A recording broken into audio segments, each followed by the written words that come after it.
Assalamualaikum warahmatullahi wabarakatuh. Bismillahirrahmanirrahim. Alhamdulillahi rabbil alamin. Al-qail maliki yaumiddin. Wassalatu wassalamu ala rasulillahi wa ala alihi wa sahbihi wa man tabi'ahu wa nasarahu wa jahada fillahi haqqa jihadih amma ba'd.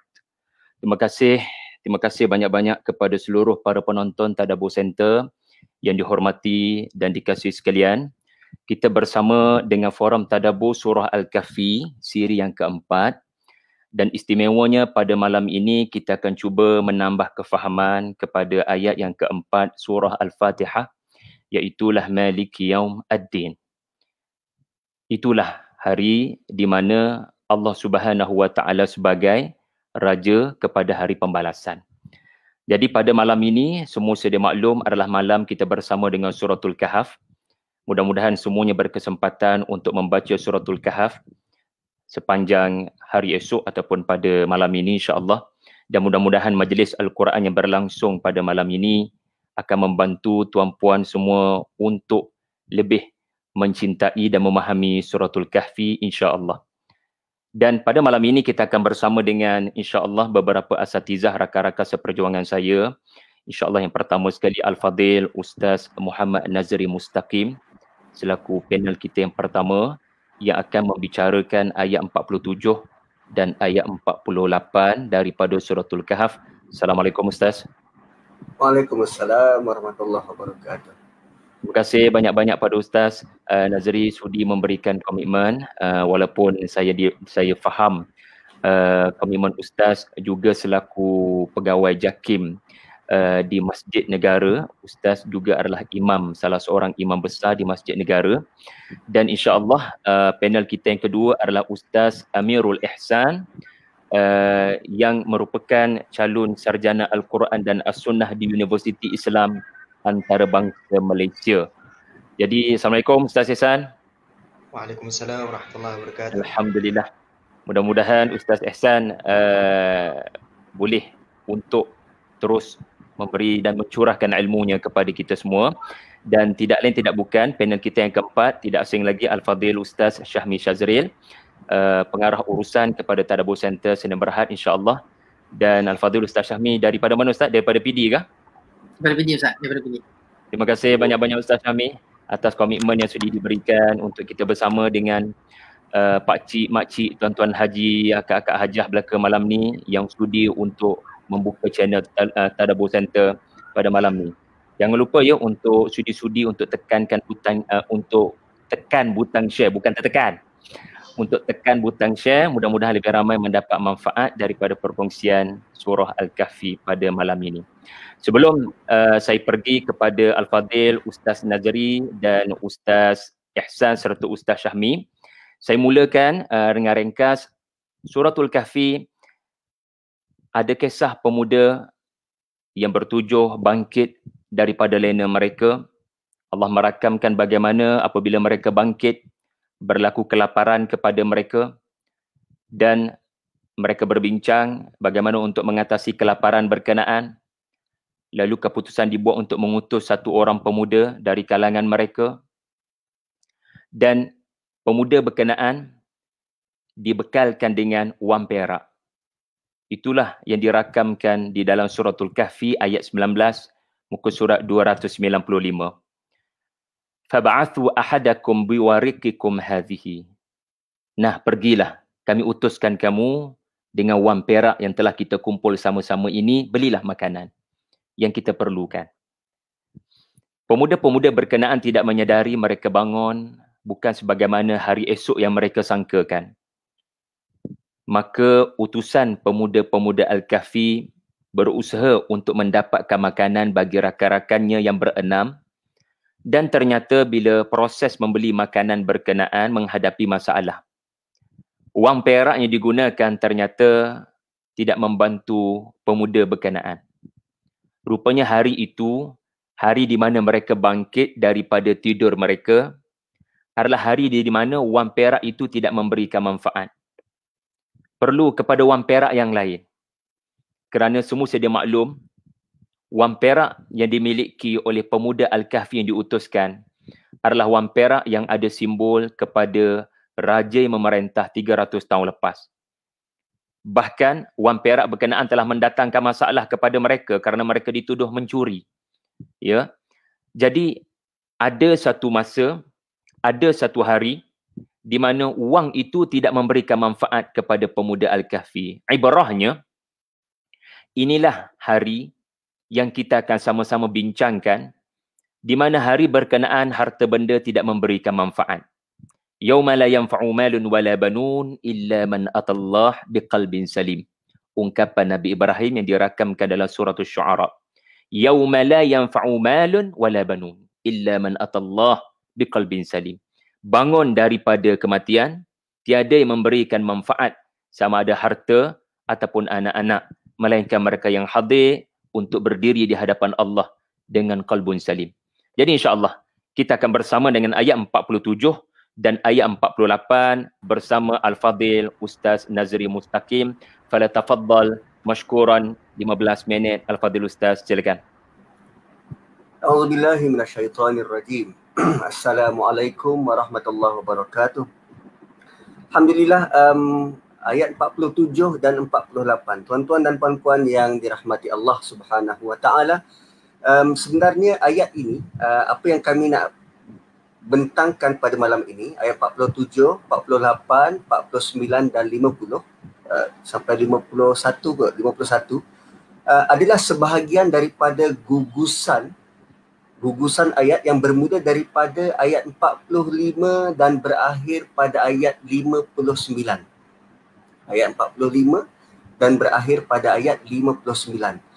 Dan susunan ayat ini adalah respon, refleksi tentang kisah pemilik dua kebun sebelum ini. Pemilik dua kebun sebelum susunan ayat ini yang saya gelar sebagai, ini merupakan khutbah yang ketiga dalam siri dalam siri surah Kahf.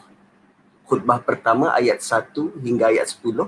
Khutbah kedua selepas daripada kisah Ashabul Kahfi, dan ini khutbah yang ketiga. Dan susunan ini Allah susun dengan sangat indah dan sangat menakjubkan. Cara kita nak kenal, tuan-tuan cuba perhatikan pada ayat 32 dan ayat 45. Kedua-duanya Allah mulakan dengan wadrib. Daraba, wadrib. Dan beri misal ataupun beri contoh kepada mereka. Kenapa Allah guna perkataan daraba? Daraba ni pukul. Daraba ni pukul. Dan acap kali bila Allah guna perkataan wadrib untuk tujuan memberi misal, misal yang Allah datangkan itu sangat heavy, sangat berat dan sangat kritikal. Sangat heavy, berat dan kritikal. Bayangkan tuan-tuan, kita ambil contoh macam ni. Cikgu yang mengajar di kelas, yang melihat anak murid dia sudah semakin ke laut dalam, ke bulan, ke bintang, lalu dia nak menarik perhatian anak murid dia, apa yang dia lakukan? Dia pukul. Kelas, come, tengok sini. So, daraba yang asal perkataannya pukul, Allah nak supaya kita beri perhatian 100% terhadap apa yang bakal diceritakan atau apa yang bakal diberitahu. Sebab tu Allah guna perkataan wadrib bagi memaknai kam. Ada satu contoh yang korang perlu perhati sungguh-sungguh. So, dua-dua ayat ini dimulakan dengan wadrib. Yang pertama, kisah pemilik dua kebun adalah tentang apa yang manusia anggap sebagai bernilai. Apa yang manusia anggap sebagai bernilai. Dan akhirnya, tanggapan manusia itu salah. Dan wadrib yang kedua ini, Allah nak datangkan tentang nilai sebenar. Tentang nilai sebenar. Jadi, sebelum saya masuk ayat 47, kalau kita boleh perhatikan ayat 46, ayat sebelum ini, Allah berikan kepada kita satu frasa yang sangat luar biasa, yang sangat penting. Allah kata apa? Wal baqiyatus salihat. Wal baqiyatus salihat. Apa maksud dia? Tentang apa yang kekal. tentang apa yang kekal. Allah kata al-malu wal banuna zinatul hayatid dunya. Harta dan anak pinak itu adalah sebagai hiasan di dunia. Wal baqiyatus salihat, yang kekal adalah amal-amal soleh kita, apa yang kita islah kita, apa yang kita tambah baik dalam kehidupan kita. Dan kalau kita boleh tambah baik ataupun perbaiki harta dan anak kita menuju kepada hari akhirat, itu juga akan kekal. Dan pada ayat 47 Allah nyatakan satu peristiwa yang bakal terjadi yang melibatkan kita semua. Allah kata apa? Wa yauma nusayyirul jibala wa taral arda barizatan wa hasyarnahum falam nughadir minhum ahada. Dan hari kami bongkar dan terbangkan gunung ganang, dan engkau akan melihat seluruh muka bumi terdedah nyata. Dan kami himpunkan mereka di mahsyar sehingga kami tidak akan tinggalkan seorang pun dari mereka. Sebelum ini Allah ada sebut tentang wal baqiyatus salihat. Apa dia? Yang kekal itu adalah amal saleh. Yang kekal adalah amal saleh. Dan bayangkan tuan-tuan, Allah mulakan apa yang berlaku pada hari kebangkitan ini dengan gunung ganang melayang. Gunung ganang yang kita lihat sekarang kukuh, teguh, menjadi pasak bumi, melayang dan terbang pada waktu itu. Dan pada saat yang sama Allah kata apa? Amal soleh kita kekal, teguh dan menjadi pasak. Itu luar biasa. Dua benda yang sangat kontra. Gunung yang kita nampak kukuh, penilaian kita gunung itu kukuh, Allah terbangkan. Tapi yang kita tengok amal kita yang kadang tak bertambah pun amal kita, kita take for granted, rupanya itu yang Allah kekalkan, yang Allah pasakkan. Kemudian Allah kata, wataral arda barizah, dan engkau melihat bumi terdedah. Apa maksud terdedah? Tanah yang sebelum ini ditutupi gunung, sekarang terdedah sebagai persediaan untuk mahsyar. Tuan-tuan, ini suatu pernyataan yang sangat simbolik.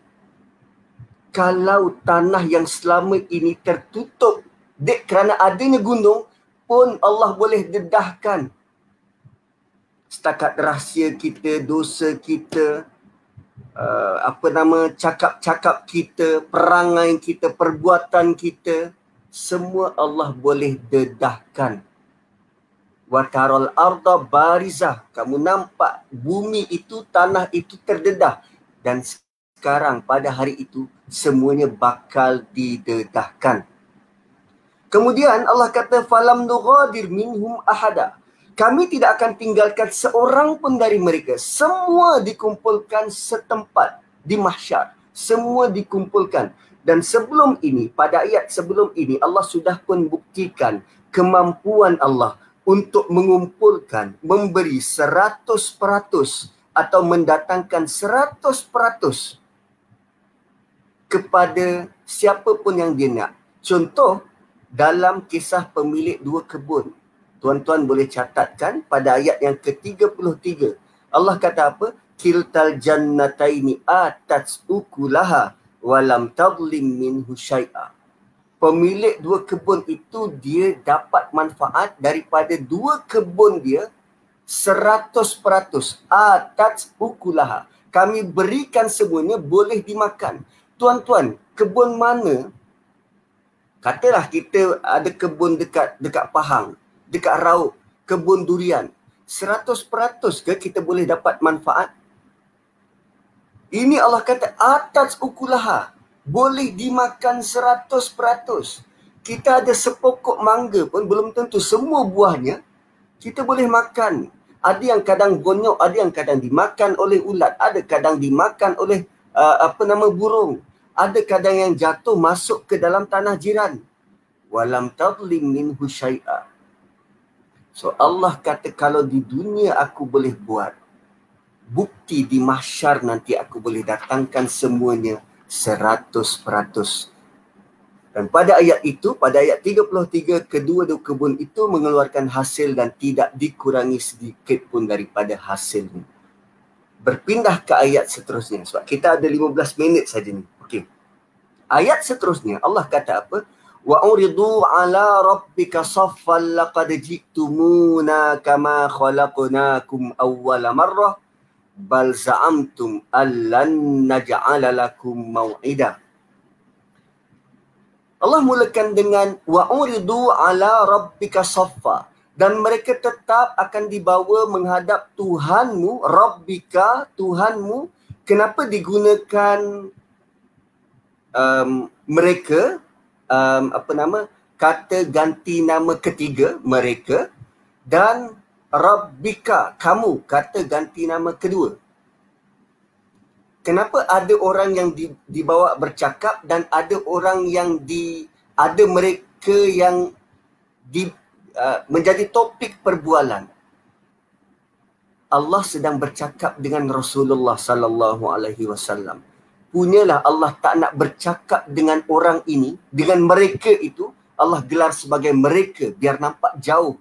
Wa uridu ala rabbika.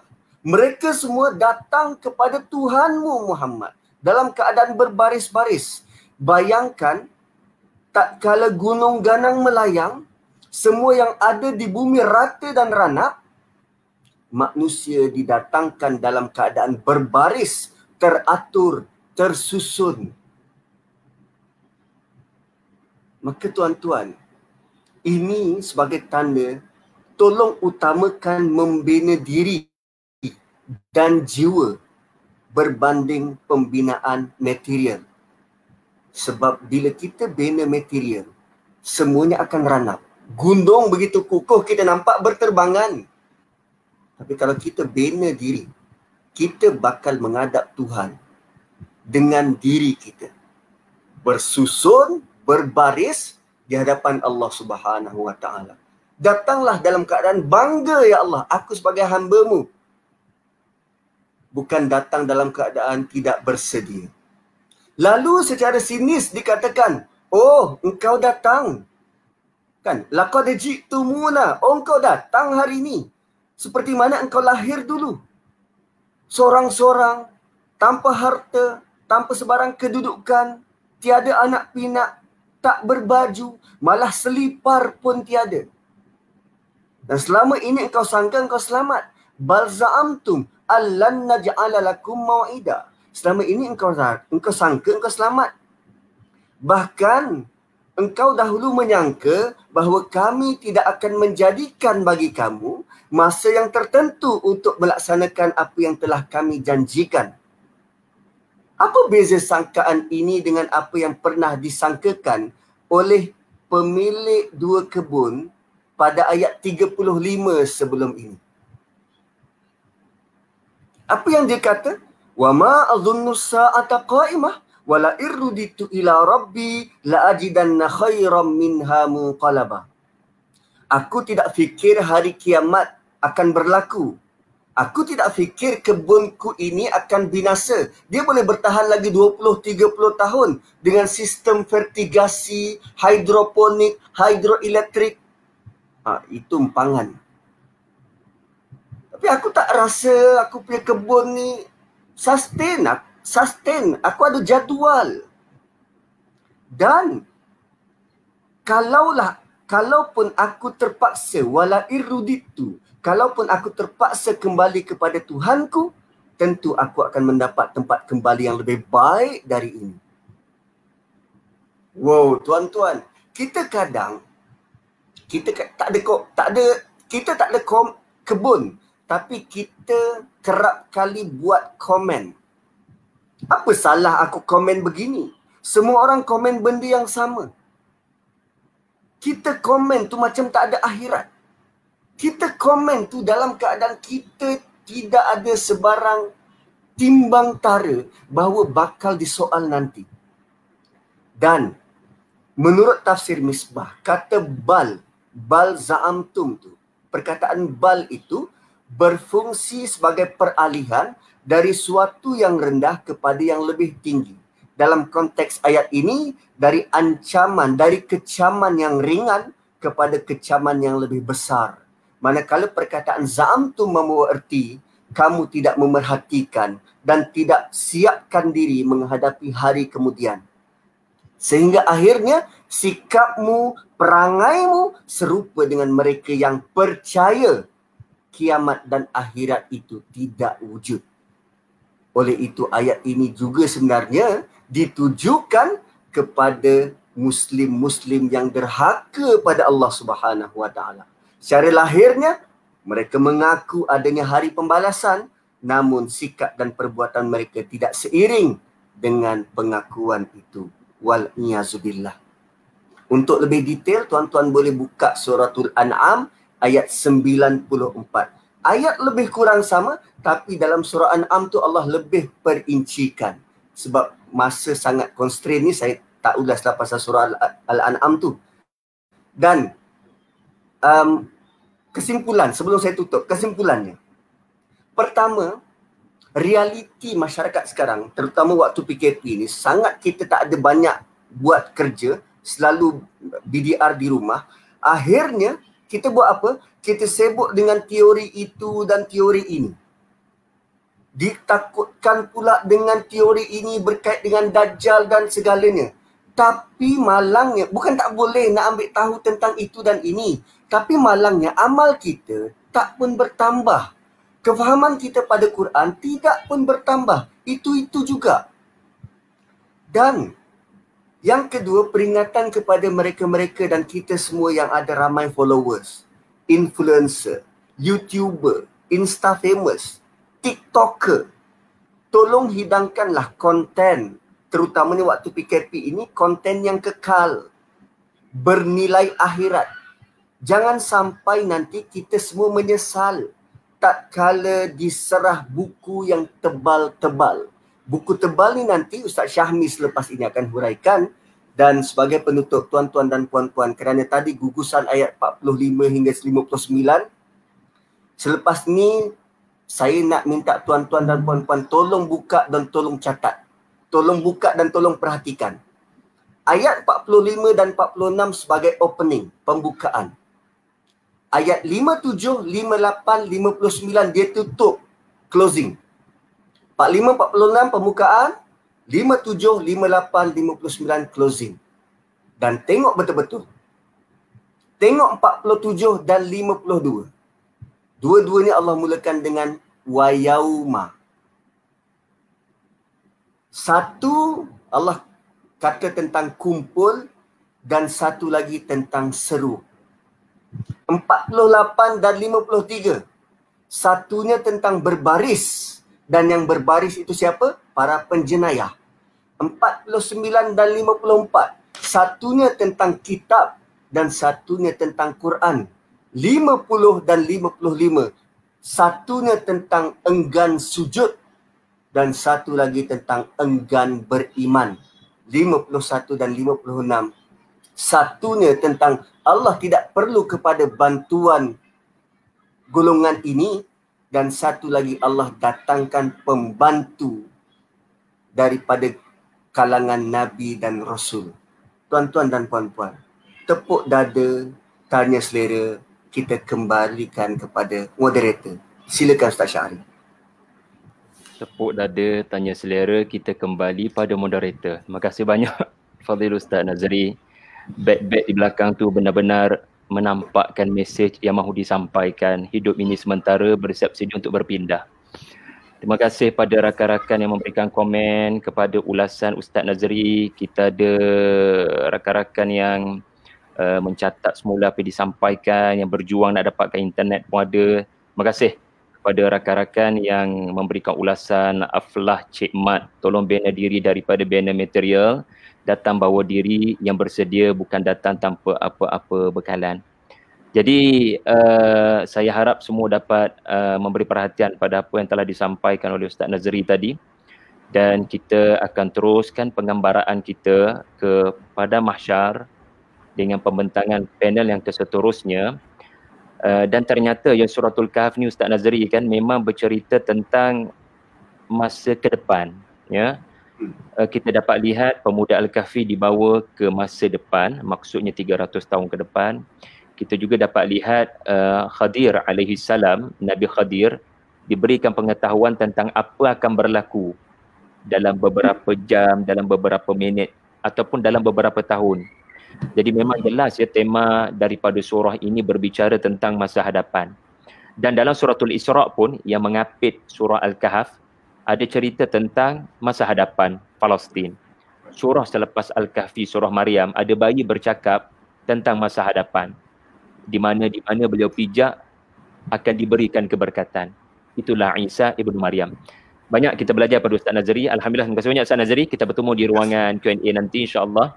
Dan seterusnya kita bersama dengan Al-Fadil Ustaz Amirul Ihsan bagi maafkan saya, bukan Ustaz Amirul Ihsan.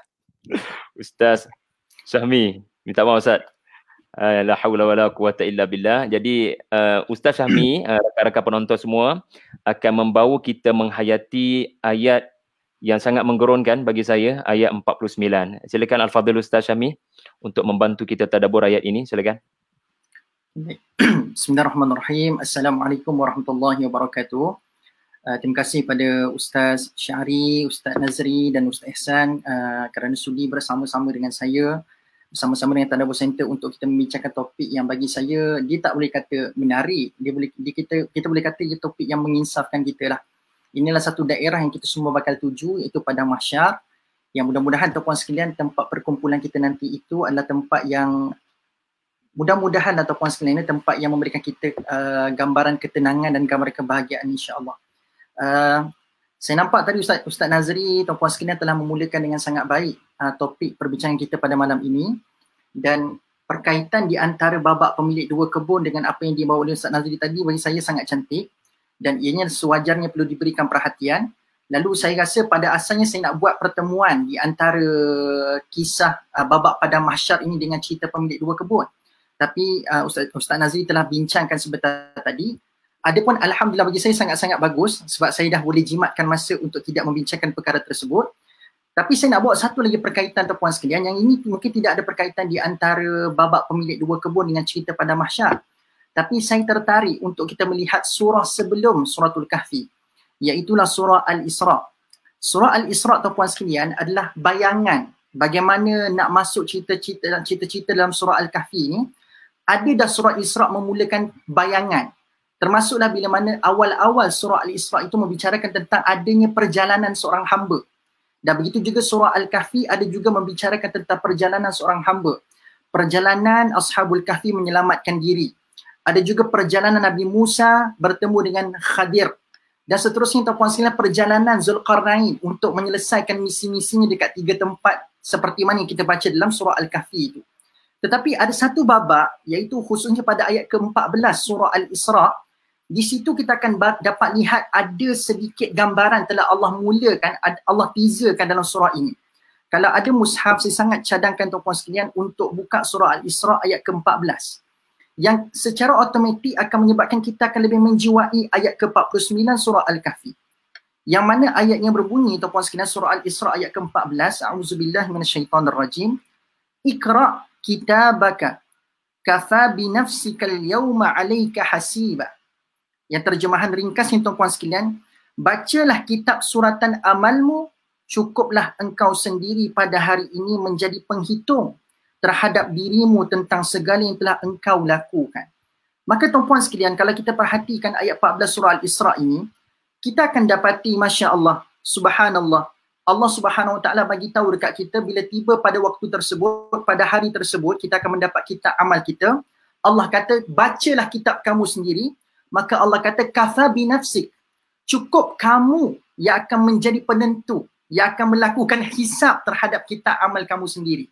Sebab pada waktu tersebut, dengan kita baca ayat 14 surah Al-Isra' ini, Allah nak gambarkan apa yang Allah akan persembahkan, apa yang bakal dihadapkan kepada kita itu adalah benda yang very crystal clear. Dan pada waktu tersebut, kita tidak akan menjadi orang yang akan deny. Kadang-kadang tuan-puan sekalian, waktu kita mengimbau kenangan, sebab anak-anak kita tuan-puan sekalian tak boleh pergi ke sekolah. Barangkali mungkin yang nak masuk darjah 1 tuan-puan sekalian mungkin baru nak merasai alam persekolahan darjah 1 dan sebagainya. Tapi kalau kita mengimbau kenangan kita waktu sekolah rendah tuan-puan sekalian, kita kan ada ketua kelas, kan, ketua kelas ataupun penolong ketua kelas. Bila cikgu tak datang ke kelas tuan-puan sekalian, biasa apa yang berlaku tuan-puan sekalian? ketua kelas akan mencatat siapa nama yang bising kan. Ini adalah nostalgia kita dulu tuan-tuan sekalian. Bahkan saya pun antara orang yang pernah buat kerja-kerja tu satu ketika dahulu. So bila cikgu tak ada dalam kelas tu, kita akan mulalah keluarkan buku 555 kita tuan-tuan sekalian. Mencatat apa? Siapa orang yang bising. Siapa yang batuk pun kita consider sebagai bising. Kita tulis namanya tuan-tuan sekalian. Tetapi saat kita menunjukkan buku 55 kita pada cikgu untuk memberikan laporan tuan-tuan sekalian, saat cikgu panggil, ni ada ni ketua kelas, penolong ketua kelas tulis nama kamu sebagai orang yang bising pada hari ini. Betul ke? Lalu kita pun akan memberikan penjelasan. Kita kata, cikgu, saya tak ni baru batuk je pun. Saya tak buat apa-apa, saya tak cakap benda bising pun. Saya cuma batuk saja. Takkanlah benda tu pun dikira sebagai saya bising dalam kelas dan cikgu nak menghukum saya. Kan? Jadi pada waktu itu, kalau dekat dalam situasi kat sekolah dulu tuan-tuan sekalian, kita boleh jadi orang yang menggunakan kita punya kepetahan berbicara untuk kita nak backup diri kita supaya tidak diberikan hukuman. Tapi situasi dekat pada mahsyar tuan-tuan sekalian sangat berbeza saat Allah memperlihatkan buku kita depan mata kita tuan-tuan sekalian. Allah kata kita akan memberikan hisab terhadap apa yang kita lakukan. Dan pada waktu itu tuan-tuan sekalian, tidak berlaku sebarang kita nak deny sepatah pun apa yang Allah Subhanahu Wa Taala persembahkan kepada kita. Dan bila kita dah faham perkara ini tuan-tuan sekalian, barulah kita masuk ayat 49 surah Al-Kahfi dan kita akan lebih jelas. Yang mana a'udzubillah minasyaitonirrajim, surah Al-Kahfi ayat ke-49. A'udzubillah minasyaitonirrajim. Puan Ina muda, betul lah Ustaz, dulu cepat aja nak tulis nama orang. Yelah betul lah, dulu kita kan tuan-tuan sekalian sikit salah pun kita akan tulis tuan-tuan sekalian. Okay, baik. 49 surah Al-Kahfi. A'udzubillah minasyaitonirrajim. Wa wudi'al kitabu fataral mujrimina mushfiqina mimma fihi wa yaquluna ya waylatana ma li hadzal kitab la yughadiru saghiratan wala kabiratan illa ahsaha wa wajadu ma 'amilu hadira wala yazlimu rabbuka ahada. So dalam ayat ke-49 surah Al-Kahfi ni tuan-tuan sekalian, secara ringkasnya saya boleh buat dalam bentuk yang lebih mudah nak faham. Cerita mengenai bila Allah meletakkan, Allah mempersembahkan, Allah membentangkan kitab amal manusia ini. Dan fataral mujrimin, lalu dilihatlah orang-orang yang digelar sebagai al-mujrimin. Kalau kita baca terjemahan pada hari ini, al-mujrimin itu merujuk kepada orang yang berdosa. Saya nak ambil masa sikit tuan-puan sekalian. Mujrimin, jarama ini maksudnya adalah crime ataupun kita panggil sebagai jenayah. Jadi al-mujrimin dirujuk sebagai penjenayah. Lalu bagaimanakah gelaran ini akan diberikan kepada manusia? Siapakah yang dikatakan orang yang melakukan jenayah kat muka bumi ni tuan-puan sekalian? Untuk memahami perkara ini tuan-puan sekalian, berkebetulan malam ini malam Jumaat. Biasa kita duk balah pasal nak baca Yasin ke baca Kahfi. Adapun kalau kita dah biasa baca surah Yasin tuan-puan sekalian, boleh ambil pengajaran untuk kita mendefinisikan siapakah orang yang dipanggil sebagai al-mujrimin ataupun al-mujrimun dalam Al-Quran. Dalam surah Yasin kita mungkin biasa dengar ayat ini. A'udzubillahi minasyaitonirrajim. Wamtazul yawma ayyuhal mujrimun. Allah cerita pasal berpisahnya orang-orang yang dipanggil sebagai al-mujrimun ini. Lalu kita nak kenal pasti siapakah orang yang akan diberikan gelaran al-mujrim ataupun al-mujrimin dalam Al-Quran ini. Maka tuan-puan sekalian, kalau kita perhatikan sebelum ayat wamtazul yawma ayyuhal mujrimun datang, flashback 6 ke 10 ayat sebelumnya memang ada cerita tentang Allah memberitahu tentang peristiwa hari kiamat. Ada cerita tentang sayhatan wahidatan ta'khuzuhum wa hum yahsimun, sayhatan wahidatan fa idahum jami'un ladaina muhdarun. Nak kata tuan-puan sekalian, ada cerita mengenai hari kiamat. Dan lagi menarik lagi tuan-puan sekalian, sebelum cerita pasal hari kiamat ni muncul dalam surah Yasin, sebelum ayat wama ta'tihim min ayatin min ayati rabbihim illa kanu anha mu'ridin muncul, sangat ironik, ayat sebelum-sebelumnya Allah berbicara tentang orang-orang yang tidak memberikan perhatian kepada alam. Orang yang tidak memberikan perhatian kepada alam. Sebab itu ayat sebelumnya, sebelum masuk wama ta'tihim min ayatin min ayati rabbihim itu, kita akan dengar cerita pasal wa ayatul lahumul ardul maitatu ahyainaha wa akhrajna minha habban faminhu ya'kulun. Ada cerita pasal biji benih, ada cerita pasal mata air dan sebagainya tuan-puan sekalian. Banyak fenomena-fenomena alam yang Allah sebutkan dalam surah Yasin. Wan Nur Asilah surah Yasin yang kita sedang bicarakan itu. Saya tak pasti sempat ke tidak untuk saya belik sekejap. Okey, baik. Cerita pasal alam itu tuan-puan sekalian, kita boleh tengok pada ayat 33 sampailah ayat ke-45. Surah Yasin 33 sampai ayat 45. Terima kasih pada Puan Nur Asilah mendesak saya untuk mendatangkan ayat. Sebab mungkin saya rasa macam dah biasa, tak apa saya letakkan ayat tersebut untuk kita jadikan sebagai renungan. Sebab kita nak definisikan siapakah yang dipanggil sebagai al-mujrimun ini. Takkanlah penjenayah as long as dia buat salah je kita panggil sebagai penjenayah dekat akhirat. Tidak. Dia ada kriteria yang telah Allah highlightkan dalam Al-Quran. Jadi bila ayat 33 sampai 45 surah Yasin berbicara tentang orang yang tidak memberikan perhatian kepada alam, tidak merenung alam kita pada hari ini, lalu tuan-puan sekalian barulah ayat wa ma ta'tihim min ayatin min ayati rabbihim illa kanu anha mu'ridin muncul. Orang yang tidak memberikan perhatian kepada ayat-ayat Allah Subhanahu wa taala. Kenapa? Sebab mereka berpaling daripada ayat Allah. Jadi apa kaitan dengan suratul Kahfi? Bukankah tadi Ustaz Nazri ada sebut ada kaitan cerita yang sedang kita bicarakan ini dengan cerita pemilik dua kebun tadi. Jadi pemilik dua kebun, tuan-puan sekalian, saya nak tanya, selaku pekebun, apakah benda dan objek yang sentiasa menjadi tatapan dia sehari-hari? Setiap hari dia akan tatap apa dalam kehidupan dia sebagai selaku pekebun?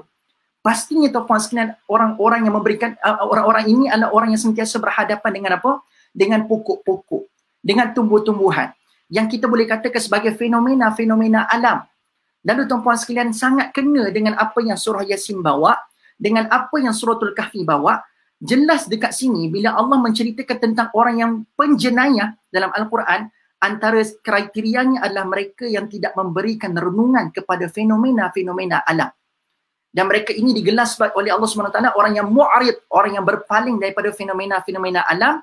Lalu Allah kata agak sukar bagi mereka untuk nak instill kefahaman-kefahaman kiamat. Sebab itu ayat selepasnya berbicara tentang kiamat dan ayat sambungannya adalah wamtazul yauma ayyuhal mujrimun. So bila kita katakan siapakah penjenayah dalam ayat 49 suratul Kahfi ini, kita boleh katakan orang yang tidak, antaranya adalah orang yang tidak memberikan perhatian kepada fenomena-fenomena alam. Sekadar memperlihatkan atau mengatakan wow kepada alam tapi tidak melihat khalik pada alam itu. Tidak melihat pencipta kepada alam itu. Lalu itulah al-mujrimin. Cara ringkas untuk puan sekalian nak dikaitkan dengan cerita pemilik dua kebun tadi. Dan Allah kata tuan-puan sekalian, bagaimanakah keadaan al-mujrimin ini? Musyfiqin. Mereka ini, kalau kita baca terjemahan musyfiqin ini dalam ayat 49 suratul Mulk, surah Al-Kahfi ini, musyfiqin adalah, kalau kita baca terjemahan, rasa ketakutan. Tetapi tuan-puan sekalian, saya nampak ada satu lagi terjemahan yang menarik untuk kita datangkan dekat sini. Bukan terjemahan lah, bukan nak kata satu terjemahan baru, tidak. Tapi perkaitan dari sudut lughah, dari sudut bahasa kita boleh pelajari dekat sini. Musyfiqin, antara perkataan yang ada dalam perkataan musyfiqin ini adalah perkataan syafaq. Perkataan syafaq. Ma makna syafaq tuan-puan sekalian? Kalau kita buka mu'jam, syafaq ni maksud dia apa benda? Baqiyatud dawi syams ba'da ghurubiha. Maksudnya adalah syafaq ni bermaksud baki daripada cahaya matahari waktu nak terbenamnya matahari. Kalau biasa petang-petang ataupun waktu senja tu, kan waktu tu matahari nak terbenam. Tetapi ada baki-baki cahaya lagi dekat matahari tu yang menerangi petang pada waktu petang. Maka itulah yang kita panggil sebagai syafaq. Lalu apakah falsafah di sebalik syafaq ni tuan-puan sekalian? Falsafah di sebalik syafaq ini adalah cerita mengenai percampuran di antara dua benda. Percampuran di antara dua benda. Nak menuju malam dan masih lagi ada siang. So gabungan siang dan malam membentuk senja. Sebab itu kita panggil sebagai syafaq tuan-puan sekalian.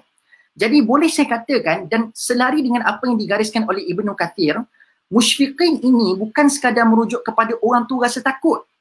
Tetapi al-mujrimin dalam ayat 49 suratul Kahfi ini, mereka wujud dua perasaan yang bercampur baur. Sebab tadi kan saya kata, syafaq ini bermaksud gabungan ataupun gabungan di antara dua benda.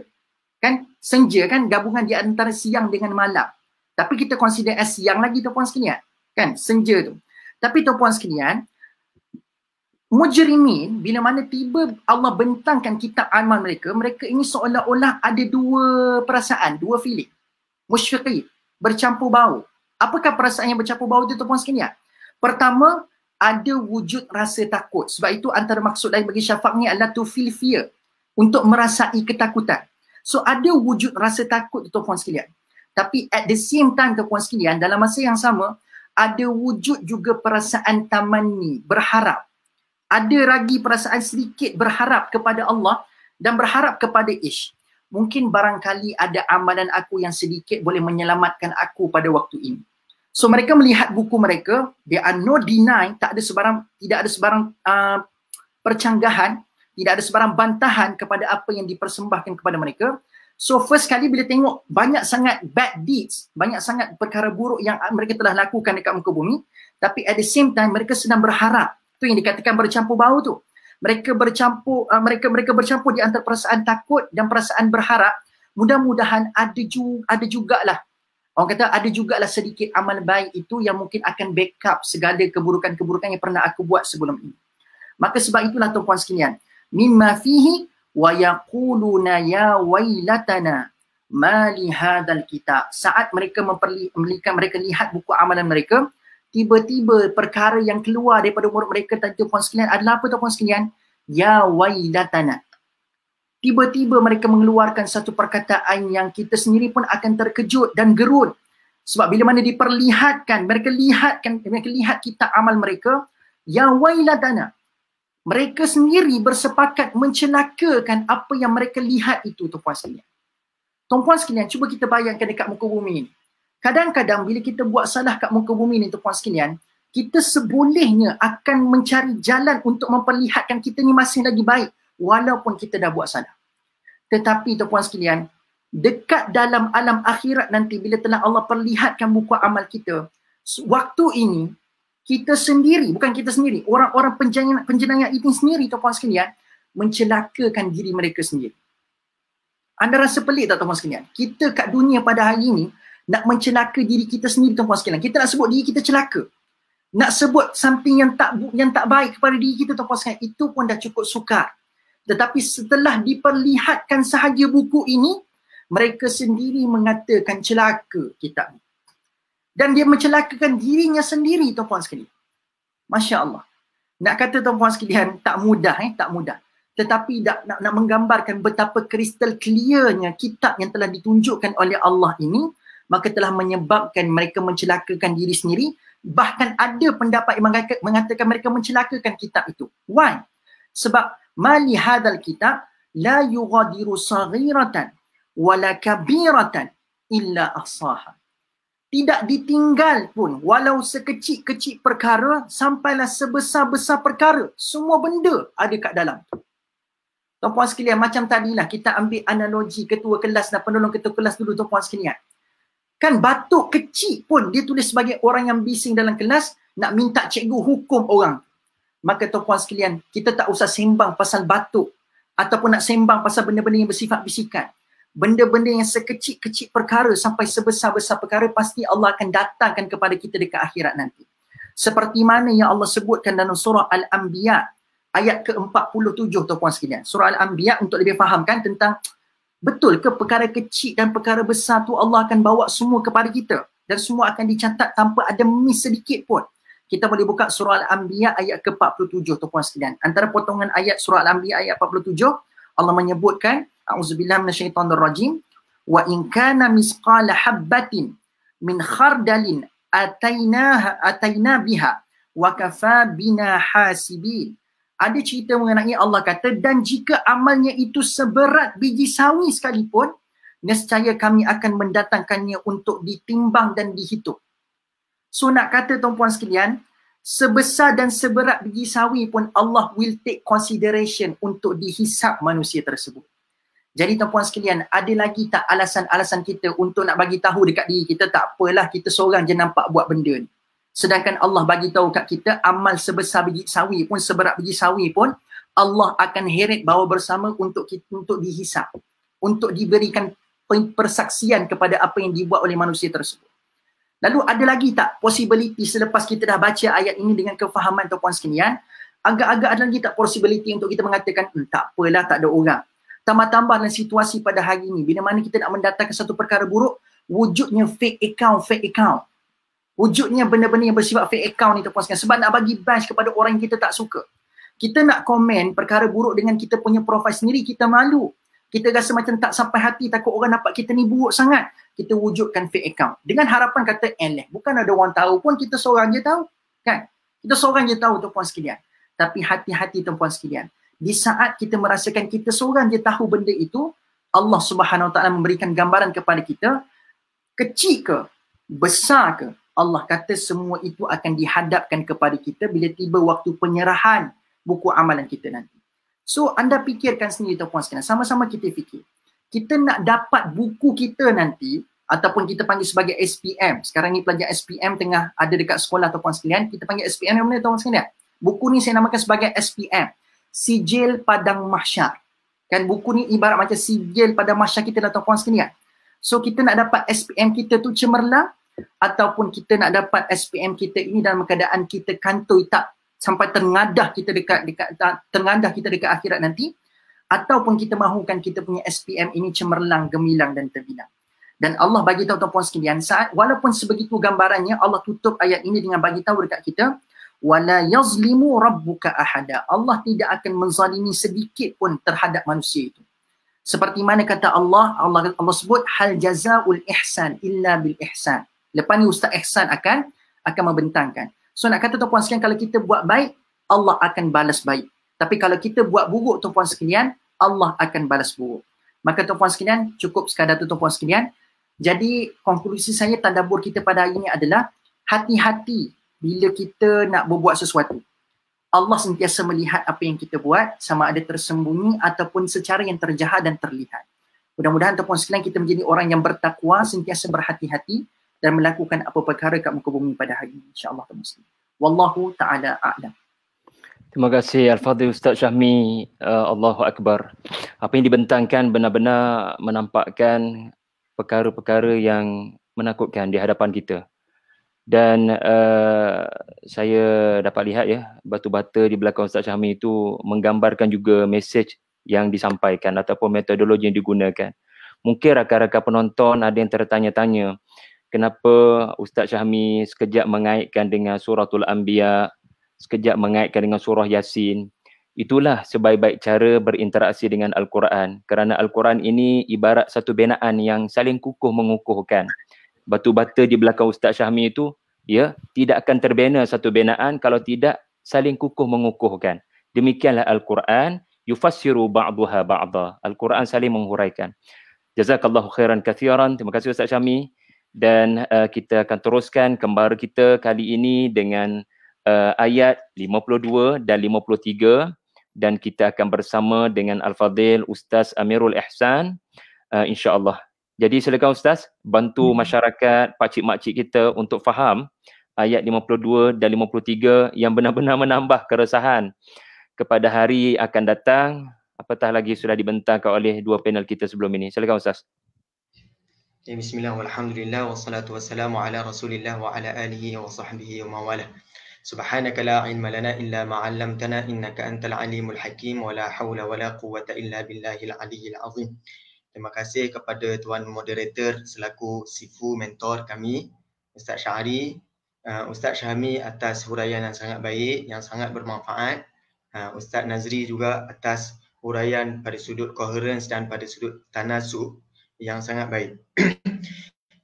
Tuan-puan yang dirahmati Allah sekalian, sebagaimana yang disebutkan oleh Ustaz Syahmi sebentar tadi, tafsir yang sebaik-baik tafsir adalah tafsir Al-Quran dengan Al-Quran. Ia adalah satu perjuangan yang pernah diperjuangkan oleh tokoh-tokoh ulama tafsir yang terdahulu, antaranya Asy-Syanqiti rahimahullah.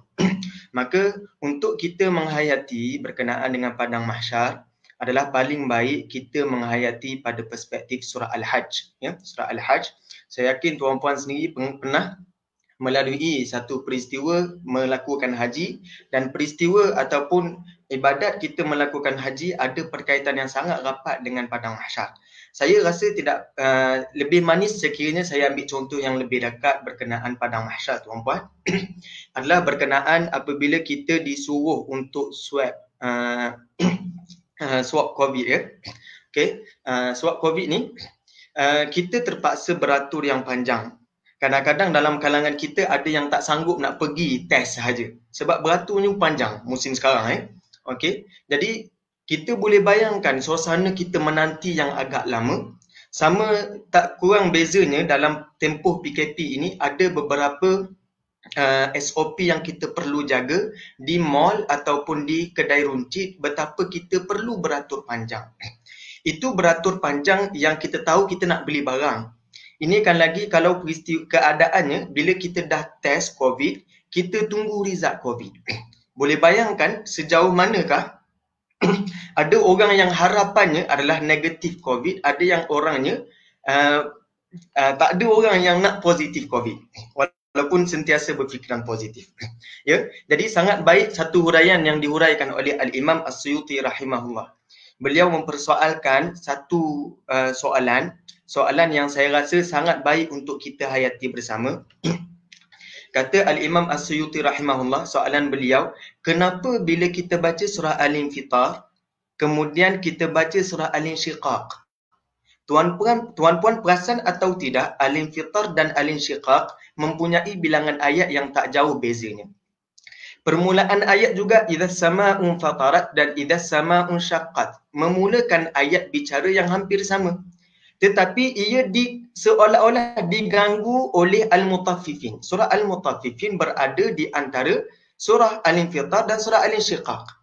Soalan As-Suyuti ini menyebabkan kalau sesetengah orang pentadabbur Al-Quran, mereka akan rasa ini adalah satu soalan yang mencabar minda.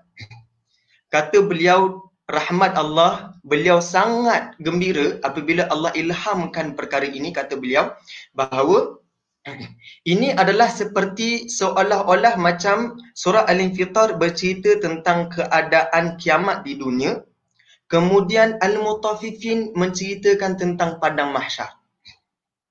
Kemudian Al-Insyiqaq menceritakan tentang peristiwa yang berada selepas itu. Maka peristiwa yang paling lama dirasakan oleh manusia adalah penantian natijah, penantian keputusan. Penantian keputusan adalah satu perkara yang paling lama manusia boleh rasakan. Sama macam tak ubah macam kita tunggu result, natijah kita positif ataupun negatif COVID. Mudah-mudahan kita semua sihat daripada wabak yang Allah uji ini. Itu satu perkara. Kebetulan tuan-puan, dalam surah Al-Kahfi juga, ia bukan kebetulan ya, saya mohon maaf. Okey, bukan kebetulan surah Al-Kahfi sedang menceritakan tentang fitnah. Fitnah pada sudut keimanan, fitnah pada sudut ilmu, fitnah pada sudut harta, fitnah pada sudut kuasa. Maka fitnah inilah yang mengganggu-gugat keimanan kita ataupun keadaan kita untuk berhadapan dengan Allah Subhanahu Wa Taala. Maka dengan itu insya-Allah pada malam ini saya akan sentuh ayat yang ke-52 dan ayat yang ke-53 ya. Okey. Tuan-puan yang dirahmati Allah sekalian, suka untuk saya sentuh sedikit sebanyak selepas ayat yang ke-49 ada semacam iklan dalam surah Al-Kahfi. Mudah-mudahan kita tak terlepas pandang satu iklan ini. Iklan ini adalah bercerita tentang kejadian Nabi Adam alaihissalam, peristiwa malaikat, Adam, Iblis, Jin pada ayat yang ke-50. Ustaz Amirul minum air sikit. Okey. Pada ayat yang ke-50 ada semacam iklan.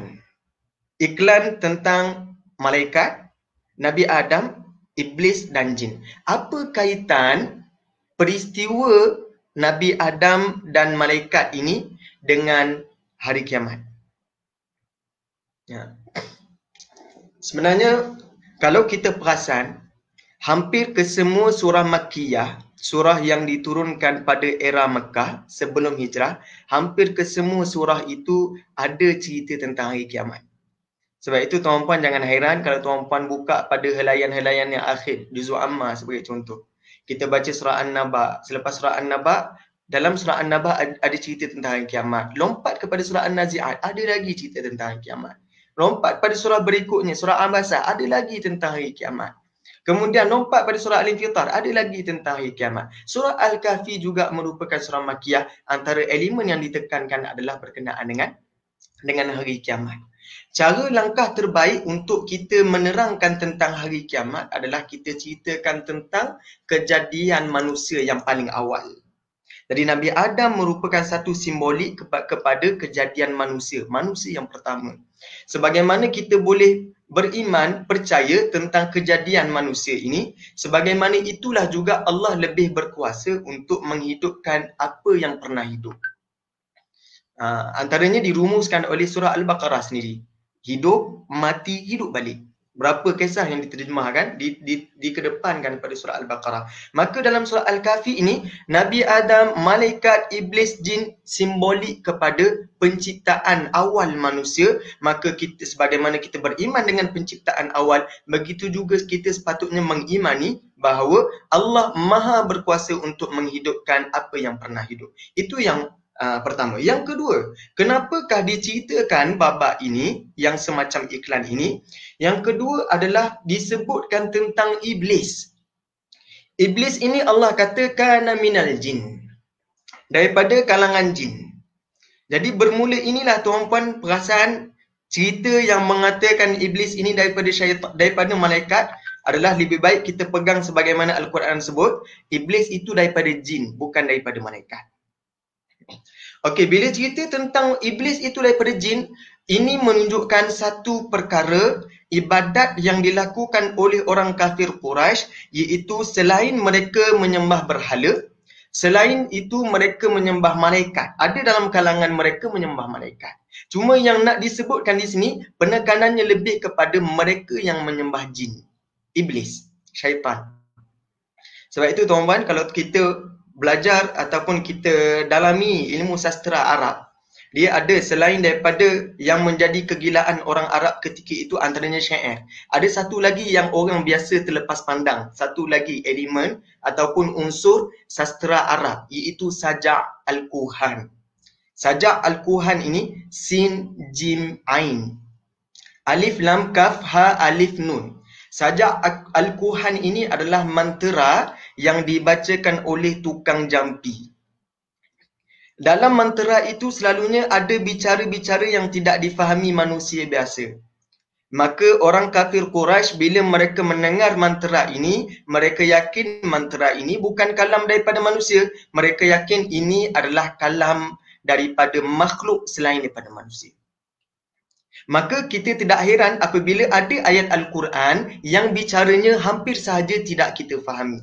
Antaranya Alif Lam Mim, antaranya Taha, Yasin, Alif Lam Ra, yang menunjukkan bahawa kalam yang tidak difahami oleh manusia itu menunjukkan ia bukan kalam manusia. Itu sajak Quhan ya, dalam sastra Arab. Maka di sini nak menunjukkan bahawa orang Arab selain mereka mengagung-agungkan malaikat, selain daripada mereka mengagungkan Uzair ataupun Nabi Isa alaihissalam ataupun berhala, ada dalam kalangan mereka yang mengagungkan jin. Ini dihurai panjang dalam surah Al-Jin. Okey. Okey, jadi kerana itu maka Allah tempelak tindakan mereka. Allah jawab pada ayat yang ke-51, tak pernah pula kami bawa mereka ini, Allah bawa jin ataupun iblis untuk melihat kejadian langit dan bumi pada ayat yang ke-51. Artinya, ada ulama yang menghuraikan bahawa penciptaan langit dan bumi ini tidak dilihat oleh jin kerana langit dan bumi dicipta terlebih dahulu sebelum penciptaan jin. Okey. Bahkan jin ini adalah fafasaqa an amri rabbih. Mereka ini, jin ini ataupun iblis adalah makhluk yang fasik ataupun tidak mengikut arahan Allah Subhanahu wa taala. Maka kata Allah, "Wa ma kuntu muttakhidal mudillina aduda." Aku takkan ambil orang yang menyesatkan ni, kumpulan yang menyesatkan ni. Di sini kalau kita perhatikan tuan-puan, kalimah yang Allah sebutkan adalah wa ma kuntu muttakhidal mudillin. Okey, tidaklah aku ambil mudillin. Kalau kita perasan pada awal ayat yang ke-51 Allah sebut ma asyhadtuhum, aku tidak perlihatkan kepada mereka. Mereka di sini ya. Soalan, kenapakah tidak dinyatakan selepas itu wa ma kuntu muttakhidahum? Tidaklah aku mengambil mereka, tapi disebut aku mengambil al-mudillin yang menyesatkan. Ini aduda. Adud ini dalam bahasa Arab ia bererti daripada siku ke bahu. Ni daripada siku ke bahu, itulah adud. Dia adalah simbolik ataupun isti'arah kepada maksud pembantu. Maka kalaulah betul Allah ini ada sekutu, kalau na'udzubillah jauh sekali, kalau pun ada, Allah takkan ambil golongan yang menjauhkan daripada Allah, iaitu jin. Kan? Ini kan lagi Allah sendiri menafikan. Jadi nak katakan Allah sendiri dah menafikan kalau Allah pun ambil ada syuraka, memang subhanallah, maha suci Allah daripada perkara yang saya sebutkan tadi. Kalaupun Allah ambil begitu, tapi bukan mudillin yang diambil. Nampak? Kemudian barulah ada jawapan daripada yang ke-52, jawapan yang kita sebut sebagai apakah natijah kepada orang yang menyekutukan Allah. Ya, orang yang mengambil Tuhan yang lain selain daripada Allah. Allah sebut ayat yang ke-52, wa yauma yaqulu, dan hari di mana yaqulu, Allah berfirman, nadu syurakai, panggillah sekutu yang kamu pernah ambil itu, alladina za'amtum, yang kamu pernah za'amtum, yang kamu sangkakan. Di sini disebut za'amtum kerana nak merujuk kepada apa yang mereka sangkakan itu tidak benar. Apakah yang mereka sangkakan? Mereka sangkakan bahawa jin ataupun mana-mana yang mereka sembah itu boleh memberi pertolongan kepada mereka. Maka disebut za'amtum. Maka apa yang kamu sangkakan, sangkaan kamu tu sebenarnya meleset, tapi apa yang kamu sangkakan tu, okey, datangkanlah. Okey. Fada'auhum falam yastajibu lahum. Di sini ada sedikit perbahasan. Disebut fada'auhum, maka kemudiannya mereka memanggil Tuhan mereka.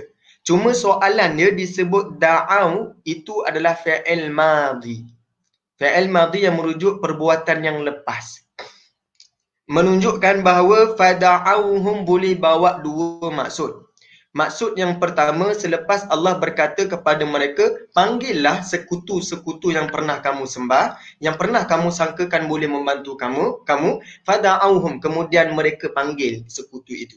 Tapi makna yang kedua boleh juga merujuk kepada fada'auhum. Sebenarnya mereka sebelum ini mereka pernah doa kepada sembahan-sembahan itu. Falam yastajibu lahum. Tidak pernah pula sembahan itu mengabulkan permintaan mereka. Jadi dia ada double meaning. Ya, fada'auhum falam yastajibu lahum, dia double meaning. Meaning yang pertama, rentetan daripada perintah Allah suruh datangkan, mereka cuba lakukan. Meaning yang kedua adalah ini pernah dilakukan oleh mereka. Kata Allah Subhanahu wa taala, wa ja'alna bainahum mawbiqa, dan kami jadikan di antara mereka dan sembahan mereka itu adalah mawbiqa. Kalau tuan-puan perhatikan dalam Al-Quranul Karim, mawbiqa ada dua tempat sahaja dalam Al-Quran. Satu dalam bentuk mawbiqa, dalam bentuk isim makan, kata nama tempat. Satu lagi, ada lagi kalimah yubiq. Kalimah yubiq itu daripada fi'il mudhari'. Dua tempat ini sahaja kalimah daripada wabaqa. Maka tidak hairan tuan-puan, ada dalam kalangan ulama mereka berselisih dalam menentukan kalimah mawbiqa. Ada yang menganggap mawbiqa ini sebagai mahlaka, tempat hancur, tempat rosak. Maka Allah jadikan di antara mereka dan sembahan mereka tempat rosak. Ada yang mengatakan mawbiqa ini merujuk kepada penghadang antara mereka dan Tuhan mereka. Jadi mawbiqa ada yang mengatakan adalah satu lembah yang sangat dalam yang memisahkan antara orang yang ingkar dan sembahan mereka. Ada juga yang mengatakan waja'alna bainahum mawbiqa, ini Allah menghadang, meletakkan pemisah antara orang yang beriman dan orang yang kafir. Semua itu tidak ada salahnya. Maka sebaiknya bila kita membaca tafsir, ada baiknya kita hormati pandangan-pandangan ini, kita tidak tolak sementah-mentahnya sebab mereka ada hujah yang agak kukuh, ya. Maka ada baiknya mawbiqa ni kita serahkan, kita faham adalah penghadang ataupun adalah perkara yang berlaku pada mereka. Tetapi kenapa Allah datangkan mawbiqa? Satu, untuk mereka yang first time dengar mawbiqa ini, biarlah ini adalah satu bentuk yang samar. Hari akhirat ni adalah benda yang tidak nampak depan mata kita. Ya, hari akhirat ni adalah perkara yang tak nampak depan mata kita. Tak cantik kalau kita berdebat pada satu makna yang tidak ada kata putusnya. Jadi saya rasa ayat yang ke-53 yang terakhir insya-Allah penutup bicara, mudah-mudahan saya tak panjangkan kalam. Okey, iaitu penyesalan orang kafir. Allah sebutkan di sini wara'al mujrimun. Al-mujrimun. Al-mujrimun itu orang yang melakukan dosa. Mereka melihat an-nar, api. Ini tidak jauh beza dengan babak yang disebutkan dalam surah Al-Mulk, falamma ra'awhu zulfatan. Apabila mereka melihat azab zulfatan dengan dekat, si'at wujuhul ladina kafaru, wajah orang-orang kafir ni jadi buruk, jadi muram. Di sini Allah sebut fadhannu, mereka merasakan annahum muwaqi'uha, mereka akan dicampakkan ke dalam api neraka. Di sini dibahaskan kalimah fadhannu. Dhannu dia tak sama dengan alimu ataupun ayqanu. Ayqanu ni yakin, alimu ni tahu, dhannu ni sangka. Ada dalam kalangan ulama tafsir mengatakan dhannu ini merujuk kepada tahu. Tapi ada juga kalangan ulama tafsir antaranya yang contemporary, Syekh Haban Nakah menyatakan dhannu ini maksudnya sangka. Kerana mereka menyangkakan bila Allah tunjukkan api neraka, Allah tak masukkan lagi ke dalam api neraka, mereka sangkakan masih lagi ada harapan. Tetapi sangkaan itu adalah sedikit perasaan hati mereka tu merasakan ada lagi harapan. Ya, walam yajidu anha masrifa. Sebenarnya mereka tak akan jumpa jalan keluar. Ya, jadi tuan-puan perhatikan, habis saja babak ni Allah tak cerita lagi tentang hari syurga dan neraka. Allah cerita tentang Quran dulu. Jadi wallahu taala a'lam, mudah-mudahan dapatlah beberapa manfaat berkenaan dengan ayat yang kita bahaskan. Saya serahkan balik kepada Ustaz Syahri.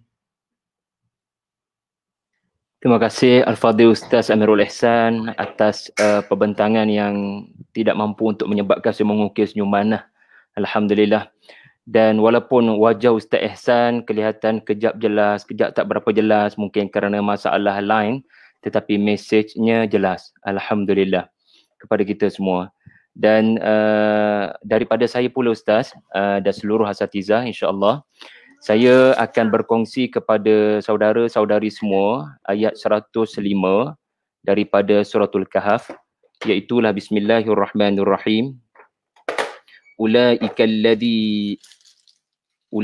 alladhina kafaru biayati rabbihim wa liqa'ihi fahabitat a'maluhum fala nuqimu lahum yawmal qiyamati wazna. Mereka lah orang yang kufur engkar akan ayat-ayat Tuhan mereka dan pertemuan dengannya, oleh itu gugurlah amalan mereka, maka akibatnya kami tidak akan memberi sebarang timbangan untuk menilai amalan mereka pada hari kiamat kelak. Izinkan saya salin satu ungkapan sentap daripada Abul A'la Maududi dalam tafsirnya ketika menghuraikan makna ayat 105, iaitulah, even though they might have considered them as their great achievements, but the fact is that they will lose all their values as soon as the world shall come to an end. In the Mizan, they will have no weight at all, whether they have built great palaces, established great universities and libraries, set up great factories and laboratories, constructed highways and railways.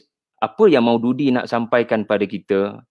Walau di dunia dahulu kita berjaya bina binaan-binaan yang besar ataupun menonjolkan pada manusia kehebatan harta kita, namun di akhirat kelak semua itu boleh berlaku haba'an manthura, iaitulah sia-sia belaka. Berdasarkan ayat yang dibacakan tadi tuan-puan sekalian, Allah Ta'ala memulakan dengan ulaika alladhina kafaru biayati rabbihim. Mereka adalah orang-orang yang kafir kepada ayat-ayat Tuhan mereka. Siapakah orang kafir di sini? Segelintir orang bila membaca ayat-ayat seperti ini, ya, menganggap ayat itu tiada kena-mengena dengan beliau. Kerana ayat ini ada kena-mengena dengan orang kafir. Sedangkan ini antara 10 ayat terakhir suratul Kahf yang Nabi SAW sarankan agar kita menghafaz dan memeliharanya. 10 ayat pertama dan 10 ayat terakhir.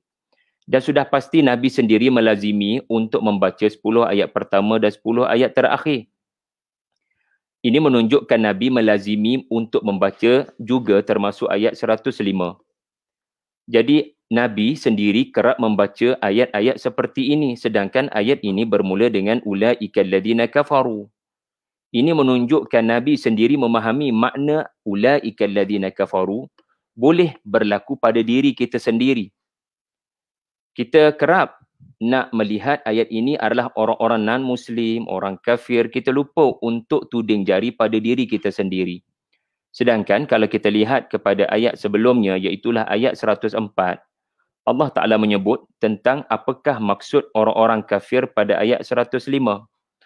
Iaitulah alladzina dhalla sa'yuhum fil hayatid dunya wa hum yahsabuna annahum yuhsinuna sun'a. Mereka yang sesat, yang tidak ke mana segala perbuatan mereka di atas dunia. Sedangkan semasa mereka melakukan kesesatan berkenaan, mereka menyangka mereka sedang memperelokkan ataupun sedang menyangka perbuatan mereka elok. Mereka sangka perbuatan mereka elok. Sedangkan di sisi Allah mereka sesat. Siapakah orang-orang seperti ini? Mereka adalah seperti pemilik dua kebun yang membangunkan harta benda yang begitu besar. Dan bila masuk ke kebun, ya, beliau merasakan kalau aku mati sekalipun, aku akan balik ke akhirat dengan pendapatan yang lebih baik, dengan perolehan yang lebih baik. Lihat saja ucapannya bila masuk ke kebun. Beliau menyangka perusahaannya akan memberikan kesan yang baik di akhirat. Wa ma azunnu as-sa'ata qa'imatan wa la in rudidtu ila rabbi la ajidanna khairan minha munqalaba. La ajidanna khairan minha. Dia menyangka apa yang dia buat ini akan memberikan kesan kebaikan kepada akhirat. Walhal Allah Subhanahu wa taala menyebut orang-orang yang syok sendiri ini, yang merasakan apa yang dia buat di dunia memberikan kebaikan kepada akhirat, ulaikal ladina kafaru. Mereka adalah orang-orang yang kafir. Sebab apa? Mereka tidak pernah semak adakah perbuatan mereka selari ataupun tidak dengan syarak. Dan mereka tidak menerima teguran. Teguran daripada siapa? Teguran daripada sahabat kepada pemilik dua kebun. Kemudian pada bahagian yang kedua ayat ini, Allah Ta'ala menyebut fala nuqimu lahum yaumal qiyamati wazna. Dan hari berkenaan, hari di pada mahsyar nanti, Allah Subhanahu wa taala tidak akan memberi sebarang timbangan pun kepada amalan mereka. Adakah ayat ini bermaksud tidak ada penimbang kepada orang kafir? Jawapannya tidak. Allah Ta'ala akan timbang semua amalan orang kafir. Bukanlah maksud ayat ini Allah Ta'ala tidak akan timbang amalan-amalan orang kafir. Jadi apa yang patut kita faham daripada ayat ini? Pertama sekali, memang orang-orang kafir akan ditimbang amalan mereka. Tidak ada konflik dengan ayat 105 ni. Cuma kita akan betulkan kefahaman kita. Pertama sekali, semua manusia akan dihitung, dikira, disiasat segala perbuatan mereka di mizan. Allah Ta'ala berfirman dalam surah Al-An'am ayat 30. Walau tara idh wuqifu ala rabbihim. Qala alaysa hadha bilhaq? Qalu bala wa rabbina.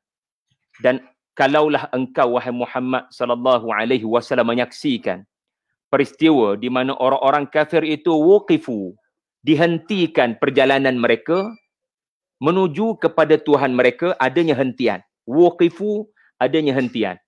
Dan di hentian itulah akan bergantung kepada amalan mereka untuk menentukan berapa lama mereka berada di dalam soal siasatan dan mahkamah Allah Ta'ala berkenaan. Ada yang lama sehingga mencecah 50,000 tahun. Ya, sebagaimana yang dihuraikan oleh para alim ulama tafsir kita, iaitulah seperti Ibnu Katsir rahimahullah yang menyebut pendapat Ibnu Abbas dan Ikrimah ketika menghuraikan apakah maksud 50,000 tahun dalam surah Al-Ma'arij. Iaitulah 50,000 tahun di sisi Tuhanmu adalah 50,000 tahun kamu. Kerana ia menunjukkan ada yang akan menunggu di padang mahsyar selama 50,000 tahun. Allah tak siasat lagi pun, Allah tak bongkar lagi, Allah tak tanya soalan pun lagi. Menunggu sahaja memerlukan 50,000 tahun. Menunggu sahaja adalah penyeksaan. Mahkamah Allah Ta'ala itu sendiri adalah penyeksaan, kesakitan, kesulitan. Belum lagi dihumban ke dalam neraka. Dalam surah Al-Ghashiyah ayat 25, ayat 26. Inna ilayna iyabahum, thumma inna alayna hisabahum. Thumma inna alayna hisabahum. Semua mereka alayna hisabahum. Akan kami menghitungkan. Kami akan melakukan hisab. Telah menjadi kewajipan kami untuk menghisab setiap perbuatan manusia. Suratul Ankabut ayat 13. Wala yus'alunna yaumal qiyamati amma kanu yaftarun. Setiap dari kalangan mereka pada hari kiamat akan disoal siasat tentang apa yang telah mereka ada-adakan. Dalam Quran penuh dengan ayat-ayat tidak ada seorang pun terkecuali melainkan akan dihisab. Manuqishal hisabu halakah. Seperti yang diungkapkan oleh sallallahu alaihi wasallam kepada Aisyah radhiyallahu anha. Seseorang yang ditanya dengan panjang lebar. Kalau tadi menunggu 50,000 tahun. Ada yang akan ditanya dengan sangat terperinci, maka barang siapa yang ditanya dengan sangat detail, apa kau buat pada tarikh sekian, di tempat sekian, dengan sekian fulan dan fulanah.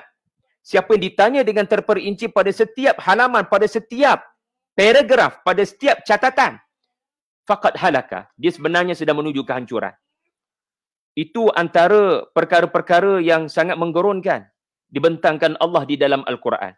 Jadi apa maksud suratul Kahf ayat 105 ini? Fala nuqimu lahum yaumal qiyamati wazna. Ia bermaksud kami tidak akan memberi sebarang timbangan pun kepada amalan mereka. Maksudnya tidak ada pun amalan mereka yang layak untuk memberatkan timbangan. Tidak ada satu pun dari kalangan amalan orang-orang kafir ini yang boleh ditimbang. Apa maksud penimbang? Penimbang ni kalau kita beli telur di kedai, timbang tu akan menyebabkan berat, menentukan harga. Tetapi kalau kita timbang seurat rambut, maka apa guna penimbang berkenaan? Kerana tidak mencapai objektif, tidak mencapai objektif daripada berat tu berlaku. Maka ada satu hadis, dan ini yang terakhir saya akan kongsikan dengan saudara-saudari semua, yang dipetik oleh Al-Imam Al-Qurtubi yang sangat membantu kita faham. Dalam Bukhari dan Muslim hadis ini, di mana ada seorang lelaki yang sangat gemuk, ya, ditafsirkan oleh para ulama sebagai wa ya'kuluna kama ta'kulul an'am, orang kafir yang makan dengan banyak seperti binatang, tidak pernah membaca bismillah dan tidak pernah menginsafi makanan itu datang daripada mana. Maka hadis berkenaan menyebut di hari akhirat nanti akan ada orang kafir yang sangat gemuk perutnya, tidak ditimbang amalannya di dalam mizan, dan sesungguhnya tidak pun seberat sebelah sayap nyamuk. Hatta sebelah sayap nyamuk pun tidak mampu memberatkan timbangan. Maknanya macam mana kami nak timbang? Kalau amalan berkenaan pun tidak menjadi pemberat. Bukankah objektif mizan adalah untuk melihat hasanat ke sayyiat, mana yang akan berat? Tetapi seandainya apa yang ditimbang tidak pun memberatkan, maka apa fungsi pemberat? Maka Allah Subhanahu wa taala mengajar kita orang-orang kafir dengan ciri yang saya sebutkan tadi, ya. Kalangan mereka ada yang timbangan itu berlaku. Soal siasat mizan itu berlaku. Tetapi ternyata haba'an manthura, seperti menimbang debu. Fala nuqimu lahum yaumal qiyamati wazna. Seolah-olah tidak ada apa yang kami boleh timbangkan. Jadi itulah, ya, penutup daripada suratul Kahf. Tema yang kita pilih pada hari ini iaitulah pada mahsyar di dalam suratul Kahf. Terima kasih kepada panel-panel kita, dan saya menjenguk kalau ada soalan. Ya, susah ya jadi panel dan pada masa sama jadi moderator, ya. Okey, rasanya setakat saya duk perhati tadi tidak ada sebarang soalan. Namun saya berikan peluang 2 minit kepada setiap panel, mulai daripada Ustaz Nazri, kemudian Ustaz Syahmi, kemudian Ustaz Ihsan, untuk memberikan penegasan dan penekanan kepada apa yang sebenarnya kita bincangkan pada malam ini, sebab kita ada hampir 200 lebih yang menonton pada saat akhir. So ada yang terlepas poin Ustaz Nazri, jadi kita sama-sama tegaskan. Silakan 2 minit Ustaz Nazri. Okay, bismillahirrahmanirrahim. Dalam tempoh 2 minit ini, tuan-tuan dan puan-puan, selalu surah Kahfi kita kait dengan Dajjal. Kerana banyak hadis-hadis sahih yang mengaitkannya, yang memberi peringatan. Tetapi barang tidak dilupa bahawa pada ayat 50 dan 51 tadi Allah sebut tentang iblis. Satu musuh turun-temurun sejak daripada zaman Nabi Adam, dan terletak di tengah-tengah. Surah Kahfi 111 ayat, 50-51 tu di tengah-tengah. So Allah nak kita beware dari kita hanyut tentang Dajjal, tapi keberadaan iblis tu tolong jangan lupa. Yang pertama. Yang kedua, bila Ustaz Amirul Ihsan tadi sebut tentang iklan, sebelum itu Ustaz Syahmi sebut tentang ayat berkaitan dengan kitab kita diberi, kemudian tiba-tiba Allah sisip 2 ayat tentang iblis, kana minal jin. Rupanya Allah nak bawa kita, Allah ceritakan tentang masa hadapan, tetapi Allah flashback, throwback. Segala ini bermula ataupun penulisan kitabmu ini jangan dilupa tentang siapa yang bertanggungjawab. Siapa yang bertanggungjawab memesongkan engkau semua daripada jalanku yang lurus. Siapa dia? Iblis. Sebab tu dibawakan cerita kisah Nabi Adam dan juga iblis. So tuan-tuan dan puan-puan, banyak sebenarnya kita perlu take note dan take precaution untuk hidup selepas daripada kematian ini nanti. Sangat banyak, dan kita sangat tak banyak masa. Khawatir, saya baru menginjak umur 27 tahun, takut seusia 25 tahun ini, tak 27 tahun tu pengalaman hidup lah kan. So takut sepanjang 25 tahun itu adalah amal yang sia-sia. Ataupun 26 tahun 364 hari itu kategori debu tadi. So bermula daripada malam ini kita cuba usahakan untuk apa yang kita buat itu menjadi bernilai untuk ditimbang. Wallahu a'lam. Terima kasih Ustaz Nazri. Barakallahu fiik. Ustaz Syahmi, silakan Ustaz. Bismillah. Apa yang saya boleh konklusikan tuan-tuan sekalian, apa yang saya sampaikan sebentar tadi, kalau kita perasan kan, saya rasa macam ramai yang memetik ayat ini untuk dijadikan sebagai perkongsian dalam mana-mana panel pada hari ini. Iaitu bila kita sebut tentang ayat ke-50 berbicara tentang iblis, saya nampak ada satu lagi tanasub yang indah. Kalau kita tengok kadang-kadang macam tadi Ustaz Ihsan sebut tentang iklan, tapi bagi saya dia betul iklan, tetapi hakikatnya dia ada kaitan dengan ayat 49. Kalau saya boleh buat dia punya pertemuan, tanasubnya adalah ayat 49 sedang berbicara tentang the end, hari yang akhir tu. Tapi ayat 50 cerita macam mana semua itu bermula. Satu cerita pasal yang akhir, ayat 50 cerita bagaimana ianya bermula, macam mana ciptaan manusia itu bermula. So ini antara tanasubnya lah. Tapi apa yang saya nak sampaikan tuan-tuan sekalian, hari ini konklusi daripada saya adalah bila tiba kitab kita diberikan kepada kita nanti, tuan-tuan sekalian, pada waktu itu betapa kita akan memberikan sebesar-besar perhatian kepada perkara yang paling kecil dan perkara yang paling besar. Sebab tuan-tuan sekalian hari ini, bila benda-benda besar saja kita akan berikan perhatian, benda kecil tidak akan berikan perhatian. Dan saya suka apa yang Ustaz Nazri sebutkan tadi tuan-tuan sekalian, kadang-kadang kita nampak amal kita ni terlalu tak penting dalam kehidupan kita. Bahkan kita memperlekehkan amal kita sendiri, kita rasa macam ya ke amal ni boleh bawa kita pergi syurga dan sebagainya. Tapi tuan-tuan sekalian, kena ingat ada satu ayat Quran yang kita sebutkan sebentar tadi dalam surah Al-Qiyamah tuan-tuan sekalian ayat ke-13. Allah menyebutkan tuan-tuan sekalian, memulakan ayat tersebut dengan begitu dahsyat. Allah menyebutkan, A'udzubillahi minasyaitonir rajim, yunabba'ul insanu yawma idzin bima qaddama wa akhar bal insanu ala nafsihi basira. Allah memulakan ayat itu dengan yunabba'ul insan, perkataan yunabba'. So dia datang perkataan naba'. Nak kata tuan-tuan sekalian, bila Allah kata la yughadiru saghiratan wala kabiratan illa ahsaha, tak tertinggal kecil dan besar tuan-tuan sekalian, nanti bila kita dapat buku tu, yang kecil tu nanti pun akan jadi naba' pada kita. Akan jadi something yang very very big kepada kita.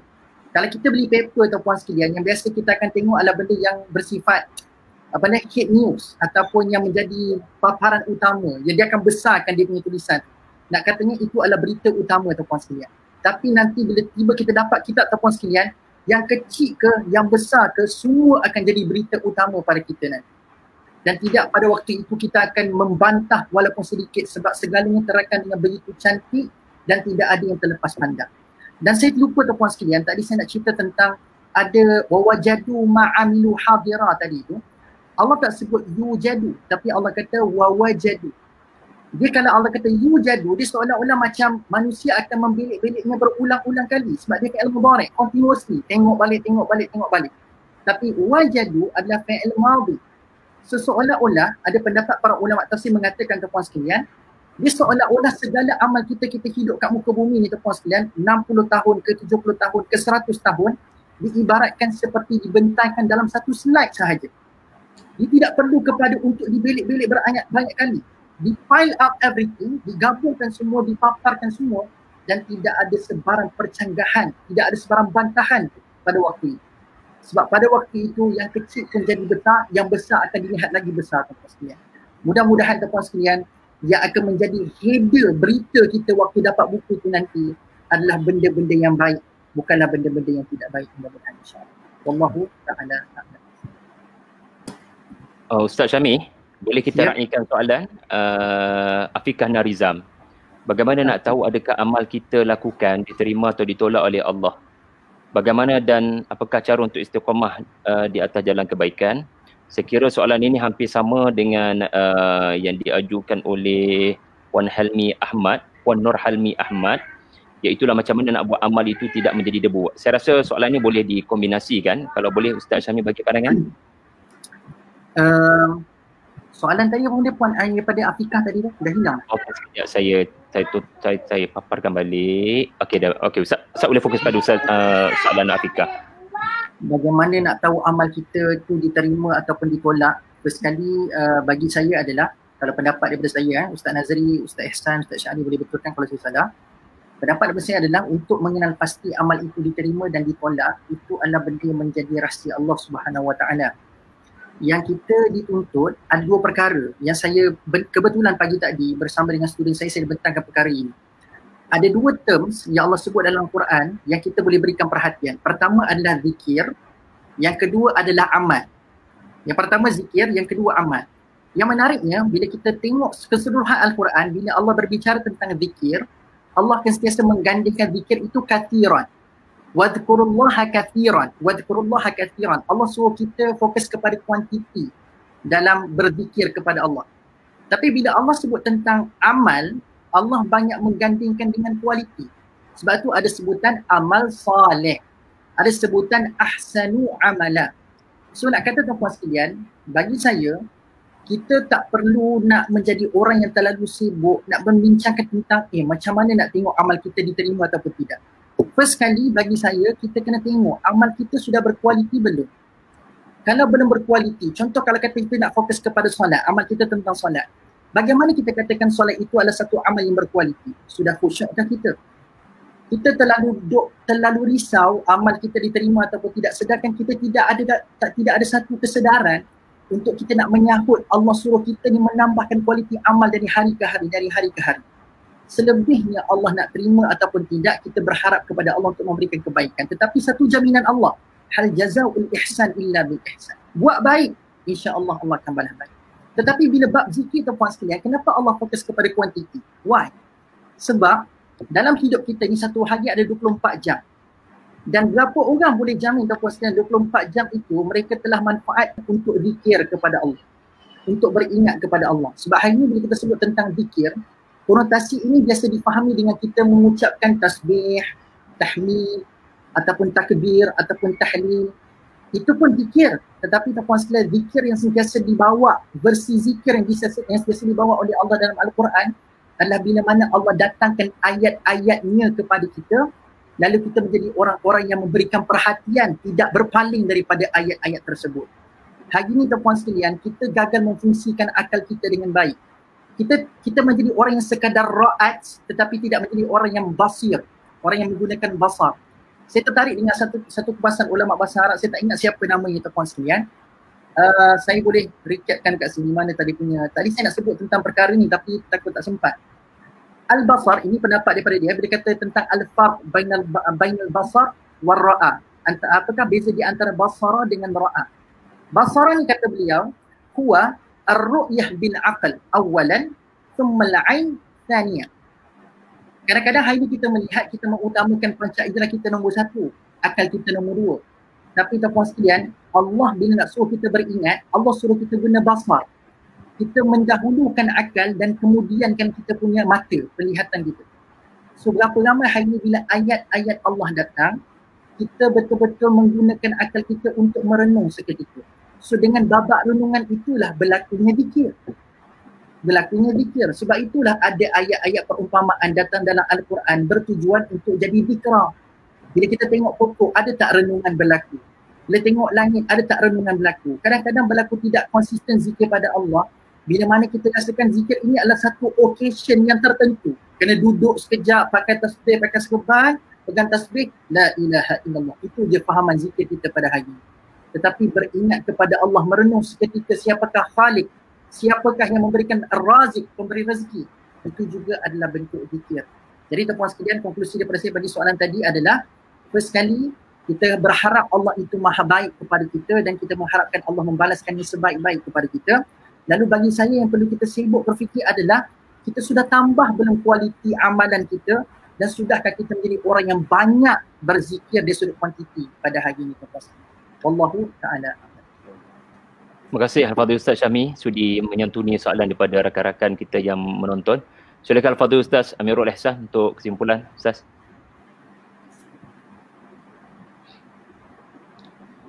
Okey, bismillah. Sebagai kesimpulan untuk pada malam ini bagi bahagian saya lah, suka untuk saya relatekan dengan ayat yang ada dalam surah Al-Mulk, iaitu firman Allah. Boleh dengar suara saya? Okey, firman Allah, allazi khalaqal mauta wal hayah. Seiring dengan perbincangan kita tentang pada mahsyar, Allah sebut Allah lah yang menciptakan al-maut, mati itu Allah ciptakan, wal hayah, dan kehidupan itu Allah ciptakan, liyabluwakum ayyukum ahsanu amala, untuk Allah uji kamu siapakah dalam kalangan kamu. Allah tak nyatakan aktsaru amala, amal siapa yang paling banyak, tapi Allah nyatakan ahsanu amala. Saya kira ni tak jauh bezalah dengan apa yang dibentangkan oleh Ustaz Syami, iaitu aspek kualiti sangat perlu dipentingkan, ya, ahsanu amala. Cuma di sini kalau kita perhatikan, sebagaimana yang saya terangkan sebentar tadi adalah berkenaan dengan hampir kesemua surah Makkiyah pasti akan menyentuh tentang hari kiamat. Hampir kesemua. Sebab itu kita tidak hairan kalau kita baca setiap juzuk amma tu, setiap helaian surah itu ada babak-babak. Hampir setiap helaian surah itu ada babak-babak tentang peristiwa hari kiamat.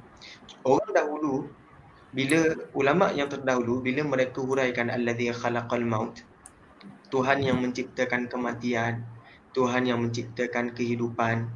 Jadi mereka ada dalam sangkaan mereka barangkali ini menunjukkan sebelum manusia hidup, adanya satu bentuk kematian yang pernah kita rasai dalam hidup kita ni. Kan? Cuma ulama yang contemporary mereka mengkaitkan dengan satu keadaan di mana dalam kalangan manusia ini, sejak mereka dilahirkan, mereka telah pun diciptakan tarikh mati untuk mereka. Bahkan ini dibuktikan dengan sains, ya.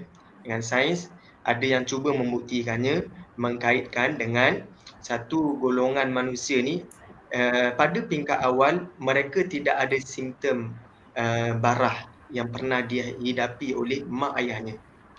Tetapi selepas berpuluhan tahun, contoh pada usia 40-an, 50-an, penyakit barah yang pernah menimpa mak ayahnya menimpa dirinya. Jadi ada ulama yang contemporary merelatekan pada sudut saintifik. Artinya ayat tentang mati dan hidup ini sebagaimana boleh direlatekan pada sudut saintifik, maka kita boleh katakan secara saintifik kematian itu adalah pasti. Kematian itu adalah pasti secara saintifik sekalipun. Bahkan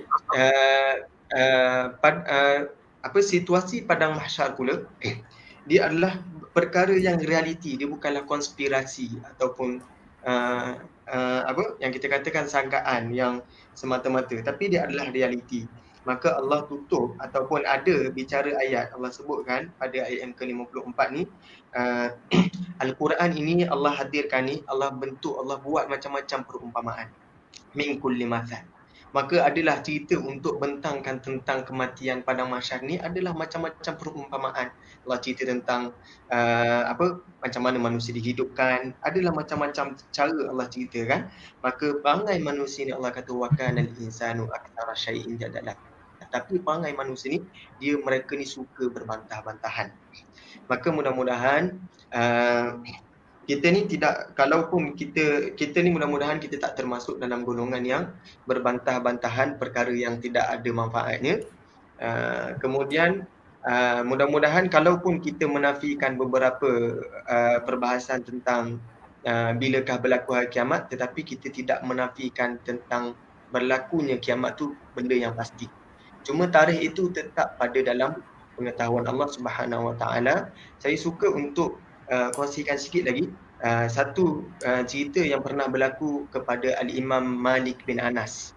Pernah satu hari Al-Imam Malik bin Anas bermimpi bertemu dengan malaikat maut. Maka dalam kesempatan itu Al-Imam Malik bin Anas bertanyakan soalan, bilakah, berapa lamakah lagi yang berbaki untuk sisa hidupnya. Maka dalam mimpi tersebut, tahu tuan-tuan apa malaikat maut jawab? Malaikat maut tunjuk 5 jari ni. Tak sempat ditanya 5 jari ni apa, belum sempat ditanyakan 5 jari ni apa, Al-Imam Malik bin Anas terkejut daripada tidur beliau. Kalau saya tuan-puan, saya susah hati tuan-puan, orang tunjuk 5 ni. Jadi apa yang berlaku, Al-Imam Malik bin Anas cuba mencari apakah 5 ni, 5 dekat ke 5 hari ke 5 saat ataupun 5 ini. Maka dicari, ini memenatkan kepala Al-Imam Malik bin Anas. Maka Al-Imam Malik bin Anas bertemu seorang tokoh yang pandai mentakwil mimpi sezaman beliau, iaitu Ibn Sirin rahimahullah. Tahu apa kata Ibn Sirin rahimahullah?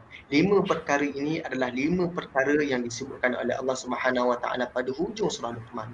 Hujung surah Luqman Allah sebut 5 perkara, iaitu yang pertama, innallaha indahu ilmus sa'ah. Allah sahaja yang tahu tentang hari kiamat ni bila. Jadi kenapa kita nak perdebatkan, nak keluarkan semua duit dalam akaun kita kerana betul-betul yakin kiamat berlaku bulan 1.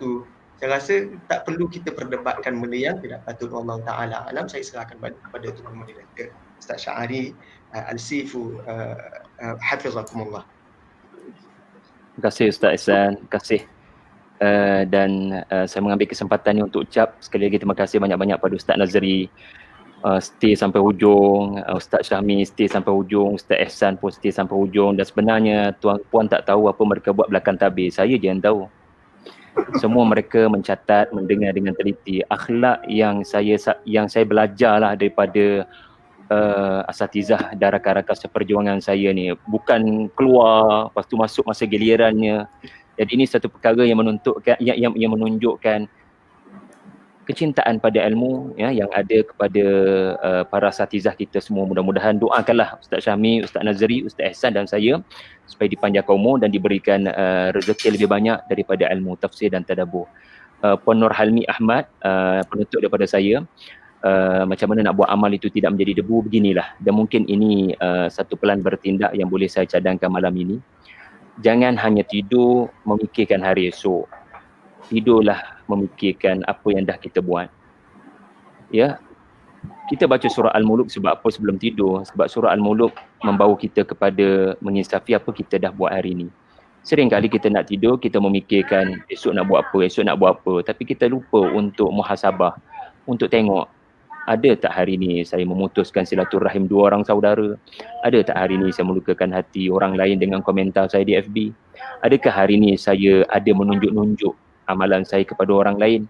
Jadi adakah saya orang yang tahu dirinya banyak aib, dia tak akan sibuk untuk mengaibkan orang lain. Jadi mudah-mudahan perbincangan malam ini menghasilkan buah-buah yang masak ranum. Dan tuan-puan yang ada cadangan untuk topik-topik Al-Kahfi di masa akan datang di bulan 2 nanti untuk disentuh dari perspektif apa, boleh sarankan di ruangan komen. Jadi terima kasih kepada hampir 250 orang penonton kita yang stay sampai ke hujung. Alhamdulillah, barakallahu fikum, dan mudah-mudahan kita bertemu lagi di masa akan datang. Wassalamualaikum warahmatullahi wabarakatuh.